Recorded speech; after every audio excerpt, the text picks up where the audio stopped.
ओम शांति। अब तो ऐसा समय आ रहा है कि अब हम उस समय से पहले सबके लिए शुभ भावना और शुभकामना भी रखेंगे। जो कुछ बाबा कहते आए थे, अब वो सब कुछ होना शुरू हो गया है। अब तो हर वर्ष नए नए सीन आएंगे और उन सीन को देखकर मनुष्य बेहाल हो जाएगा। जो बाबा अपने महावाक्यों में कहते थे कि मनुष्य सरसों के दाने की मिसल पिस जाएंगे,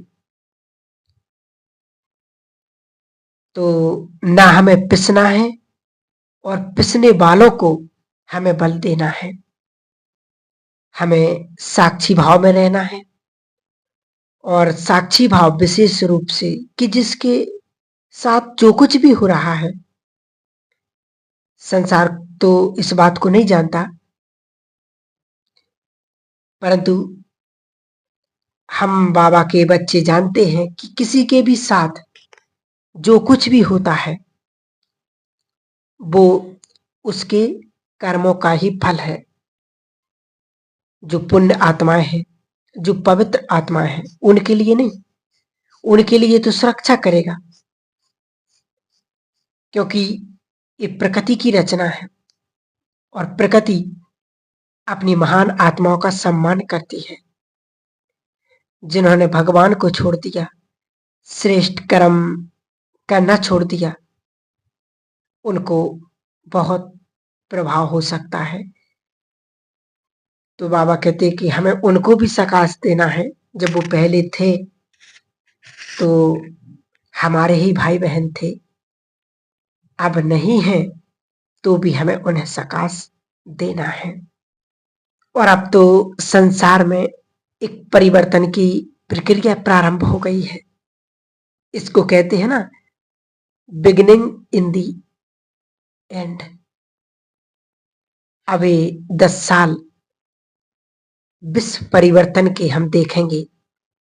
कितने अनेक सीन अब हमारे सामने नए नए तरीके से आएंगे। तो युग भी बदलेगा, विनाश भी होगा और बाबा की जय जयकार भी होगी और देवकुल की सभी आत्माएं बाबा से अपना अधिकार भी लेंगी। इस समय भी अभी बहुत बाकी है।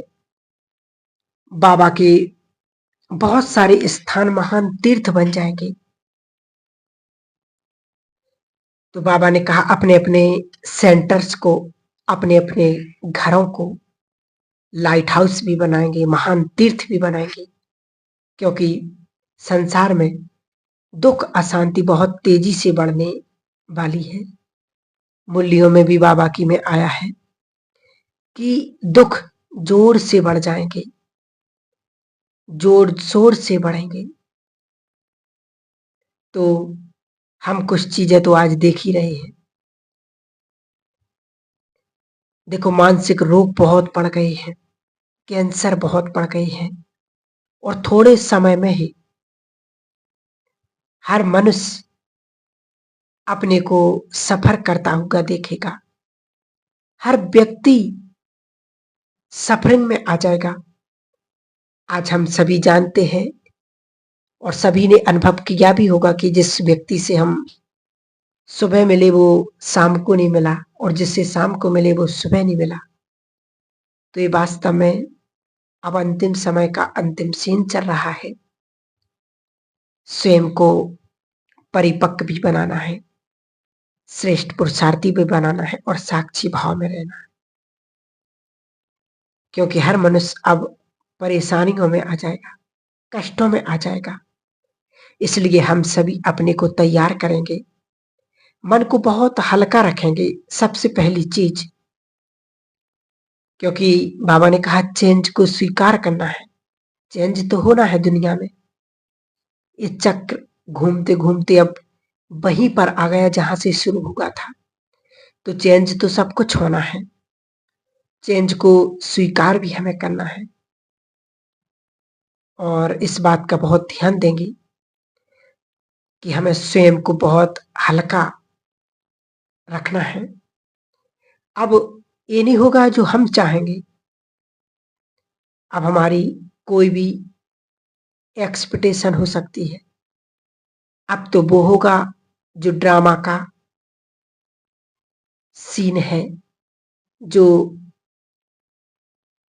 बाबा चाहता है, इसलिए अपने को खुशियों से भरपूर रखेंगे, क्योंकि आने वाले समय के लिए खुशी ही हमारी सबसे बड़ा कवच होगा। अभी तो जब प्रकृति प्रकोप शुरू हो जाएंगे, आज तो हम देख रहे कि प्रकृति प्रकोप भी अब शुरू हो चुके हैं। अनेक देशों में भूकंप, ऐसे ऐसे झटके जो लोगों ने कभी सोचा नहीं था, वो होने लगा है। मनुष्य को बहुत भारी पड़ेगा, क्योंकि प्रकृति पर किसी का बस नहीं चलता, क्योंकि प्रकृति प्रकोप के आगे किसी की भी कुछ भी नहीं चलेगी। सरकारें भी क्या करेंगे बेचारे। जैसे कहीं पर भूकंप आया, सड़कें टूट गईं, मकान गिर गए, तो उसमें तो टाइम लगता ही है बनाने में। तो बाबा कहते इसको भी संभव नहीं कर सकेंगे। तो हम सभी अपनी स्थिति को बहुत महान, शक्तिशाली और साक्षी भाव में रखेंगे। साथ में योगयुक्त जीवन बनाएंगे। कुछ चीजें हमें नेचुरल करनी पड़ेंगी, जैसे कि बाप दादा का आह्वान अपने घर में कहो बाबा को कि बाबा आ जाओ।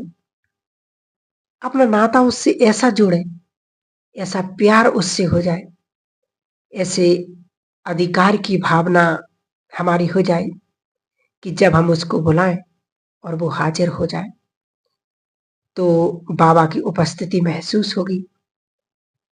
दूसरा अभ्यास बहुत जरूरी रहेगा अंतिम समय में, कि बाबा मेरे साथ है। नशे में रहे, अपने अंदर संभाले इस बात को, अपने अंदर इतनी डीपली संभाले कि भगवान मेरा साथी है, तो मेरे साथ सब कुछ अच्छा होगा। और तीसरी चीज, मैं मास्टर सर्वशक्तिवान हूं, इस बात को बहुत ही अच्छी तरह का तरीके से अपने अंदर संभाले। बहुत भाई बहने अच्छा पुरुषार्थ भी कर रहे हैं। मैं सर्व शक्तियों से संपन्न हूं, बहुत शक्तिशाली हूं। भगवान का बच्चा, सर्वशक्तिवान बच्चा, वो बहुत शक्तिशाली होता है। तो ये अभ्यास हमें बढ़ाते चलना है, और साथ साथ जो कुछ हो रहा है वही सत्य है और वही होना भी चाहिए। ये बहुत अच्छा संकल्प, जिस संकल्प से हमारा चित्त शांत होगा, इस बात का हम बहुत बहुत ध्यान देंगे। अब जो कुछ आगे आगे होगा उसे हमें स्वीकार करते चलना है। बहुतों की स्थिति भी गिरेगी और बहुतों की स्थिति बहुत श्रेष्ठ भी बनेगी। अब घर जाने की तैयारी करना है। अब वो समय आ गया है। हम सभी देख ही रहे हैं चारों तरफ क्या हाल लगा पड़ा है संसार का। देखो हालत तो, भारत हमारा डिजिटल भारत बन गया। कितनी महिमा लोग कर रहे हैं कि सब कार्य मिनटों में हो सकता है। तो एक तरफ तो हम साइंस का बहुत सुख भी ले रहे हैं, परंतु दूसरी तरफ माया भी कम नहीं है। और बाबा कहते कि अंत के समय में जो बाबा की मूली चली।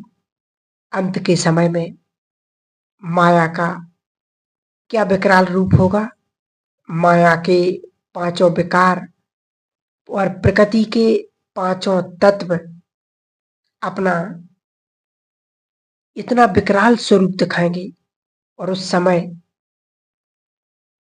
हम स्थिर रहें, एक रस रहें, अचल अडोल रहें। उसके लिए हमने क्या तैयारी की है। अभी देखो थोड़ा बहुत कुछ हो जाता तो दुनिया कितनी हलचल में आ जाती है। तो ये थोड़ी सी हलचल जो एक रिहर्सल के रूप में चल रही है, उसी में ही हम यदि हिल जाते हैं तो जब अंत में ऐसी स्थिति होगी, इतनी भयावह स्थिति होगी, तो उस समय हमारी स्थिति अचल अडोल रहे, उसके लिए हमारा पुरुषार्थ क्या हो, हम उस पर ध्यान जरूर दें। क्योंकि बाबा हम बच्चों को सावधानी तो देते ही रहते हैं। धर्मराज की याद भी बाबा दिलाते रहते हैं और इतना प्यार भी बाबा हमको देते रहते हैं। हमारे स्वयं भी हमें याद दिलाते दे रहते हैं हम कितने ऊंचे हैं, कितने महान हैं। ये भी बाबा हम बच्चों को नशा चढ़ाते रहते हैं। तो ये सब सुनकर के खुशी तो होती है। वाह रे में तो कितना श्रेष्ठ भाग्य भी हमारा है कि भगवान हमें सब कुछ इतना परफेक्ट बनाना चाहता है, इतना शक्तिशाली बनाना चाहता। तो ये तो सब ठीक है, परंतु क्या अंत के समय में हमारे मुख से वाह वाह वाह ड्रामा निकलेगा? तो हमें वो पुरुषार्थ उसके लिए करना है। तो अपने आप को इतना अच्छा पुरुषार्थी बनाना है, क्योंकि अंत में सब लोग यही चाहते हैं कि उसकी याद में हम शरीर छोड़ें। भले ही तुलसीदास जी ने एक कहावत बनाई है कि जन्म जन्म मुनि यतन कराई है, अंत नाम सिमरण नहीं पाई है। कि अंत में नाम स्मरण कर नहीं पाए और जन्म जन्म इतने यत्न किए, तो अंत में हम बिल्कुल मस्त हों। एक तो हम सभी अब समय के अनुसार पुण्य कर्म करें, क्योंकि अंत में ये बिल्कुल नेचुरल गति है कि अंत में सभी पाप मनुष्य के सामने आ जाते हैं, वो दिखाई देते हैं। और उससे भयानक दुनिया में और कुछ भी नहीं है। मनुष्य के पाप ही बहुत भयानक हैं। और जिसने पाप भी किए हों, राम राम भी जपता हो, तो वो होगा भी नहीं, उससे कोई फायदा भी नहीं। तो अपने आप को पुण्य कर्मों से भी हम बहुत भरपूर करेंगे और पाप कर्मों से बचेंगे। किसी को हम दुख तो नहीं देते हैं, किसी का धन तो नहीं हम हड़प रहे हैं, किसी को हमारे व्यवहार से कष्ट तो नहीं पहुंच रहा। आजकल ये बहुत हो रहा है कि एक दूसरे को कष्ट बहुत दे रहे हैं अपने कर्मों के द्वारा,